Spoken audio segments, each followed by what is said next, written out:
جب راہب نے یہ کہا تو جناب ابو طالب نے کہا، آپ نے کہا میں کیسے یقین کر لوں، میں کیسے مان لوں کہ تو سچ کہہ رہا ہے،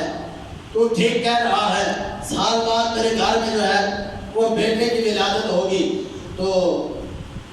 راہب نے کہا آپ کو میں یقین دلانے کے لیے کیا کروں جو آپ کو یقین آ جائے گا؟ تو راہب کے دروازے کے نا بالکل باہر، گھر کے باہر ایک پرانا درخت تھا جو سوکھا ہوا تھا، بالکل پرانا تھا اور بالکل خشک تھا۔ جناب ابو طالب نے اس راہب سے کہا اگر یہ درخت ہرا بھرا ہو جائے نا،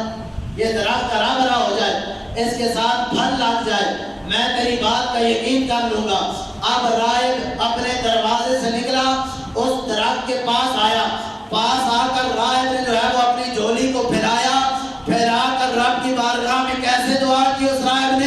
کہا ہے مالک و مولا، میں تجھے مصطفیٰ و مرتضیٰ کا واسطہ دیتا ہوں، میں تجھے مصطفیٰ و مرتضیٰ کا واسطہ دیتا ہوں، مصطفیٰ و مرتضیٰ کے واسطے اس درخت کو ہرا بھرا کر دے۔ بس راہب کی یہ دعا مانگنے کی دیر تھی، مصطفیٰ اور مرتضیٰ کا وسیلہ پیش کرنے کی دیر تھی۔ دیکھتے ہی دیکھتے چند لمحوں میں وہ سوکھا درخت جو ہے وہ ہرا بھرا بھی ہو جاتا ہے اور اس کے درخت اس کے ساتھ پھل بھی لگ جاتے ہیں، درخت بھی ہرا بھرا ہو جاتا ہے، پھل بھی لگ جاتے ہیں۔ جناب ابو طالب کہتے ہیں مجھے یقین آ گیا، آپ واپس آ جاتے ہیں، سال بیت جاتا ہے، سال کے بعد آپ کی جناب ابو طالب اور جناب علی المرتضیٰ کی والدہ فاطمہ بنت اسد رضی اللہ تعالی عنہ، آپ دونوں جو ہے وہ بیت اللہ کا طواف کر رہے ہیں، رب کے گھر کا طواف کر رہے ہیں۔ جناب فاطمہ بنت اسد اور جناب ابو طالب یہ دونوں مولا علی شیر خدا حیدر کرار کی والد اور والدہ ہیں۔ آپ بیت اللہ کا طواف کر رہے ہیں، بیت اللہ کے جب 3 چکر پورے ہوئے، جب چوتھا چکر شروع ہوا، آپ کی والدہ جناب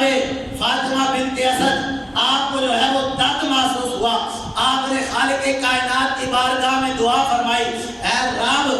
میری عزت اور میرا جو ہے وہ پردہ رکھنا۔ جناب فاطمہ بنت اسد کی یہ دعا کرنے کی دیر تھی، خالق کائنات نے اپنے گھر بیت اللہ کی دیوار کو چاک کیا۔ فاطمہ بنت اسد کعبہ اللہ کے اندر گئی، رب العالمین نے اس خانہ کعبہ کی دیوار کو پھر ملا دیا، اور مولا علی شیر خدا حیدر کرار وہ ہستی ہیں کہ جو رب کے گھر بیت اللہ کے اندر پیدا ہوئے،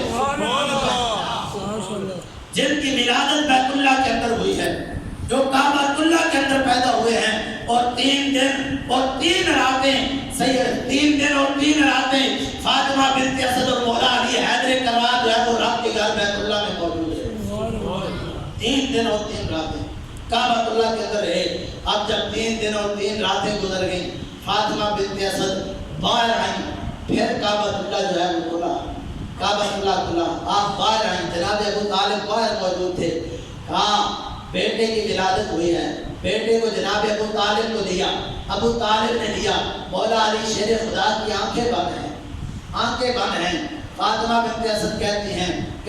3 دن ہو گئے ہیں، 3 راتیں ہو گئی ہیں، نہ اس نے کچھ کھایا ہے، نہ اس نے کچھ پیا ہے، نہ ہی اس نے آنکھ کھولی ہے۔ ماں بھی پریشان ہو جاتی ہے، بابا بھی پریشان ہو جاتے ہیں۔ اتنے میں بیت اللہ میں نبیوں کے تاجدار تشریف لاتے ہیں، امام الانبیاء فرماتے ہیں اس شہزادے کو مجھے دو۔ جب جناب ابو طالب اپنے شہزادے کو امام الانبیاء کے ہاتھوں میں دیتے ہیں، امام الانبیاء کے ہاتھوں میں جب علی تشریف لاتے ہیں، ابو طالب اور فاطمہ بنت اسد پریشان کھڑی ہیں۔ ابو طالب کہتے ہیں کہ اے محمد عربی، اے محمد صلی اللہ علیہ وسلم، اس شہزادے نے 3 دن ہو گئے ہیں، آنکھیں نہیں کھولی ہیں۔ فاطمہ بنت اسد فرماتی ہیں، کہتی ہیں اے بیٹے، اس نے 3 دن ہو گئے ہیں، کچھ کھایا نہیں، کچھ پیا نہیں، آنکھیں نہیں کھولی، ہم بڑے پریشان ہیں۔ ادھر یہ باتیں ہو رہی ہیں، ادھر امام الانبیاء جب اپنی آنکھیں مولا علی شیر خدا کی طرف کرتے ہیں تو کیا دیکھتے ہیں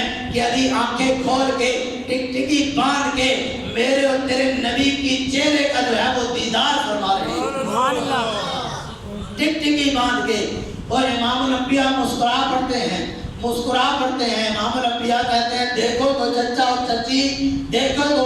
آپ کا شہزادہ تو بالکل ٹھیک ہے، دیکھیں تو کیسے آنکھیں کھول کے مجھے دیکھ رہا ہے۔ جب دیکھا تو مولا علی شیر خدا ٹکٹکی باندھ کے امام الانبیاء کے چہرے کو جو ہے وہ تک رہے ہیں، چہرے کو. اور پھر آپ ذرا تصور تو کریں، 3 دن اور 3 راتیں امام الاولیاء شیر خدا نے آنکھیں نہیں کھولی، کسی کو نہیں تکا. جو ہی ید اللہ والے گورے گورے ہاتھوں میں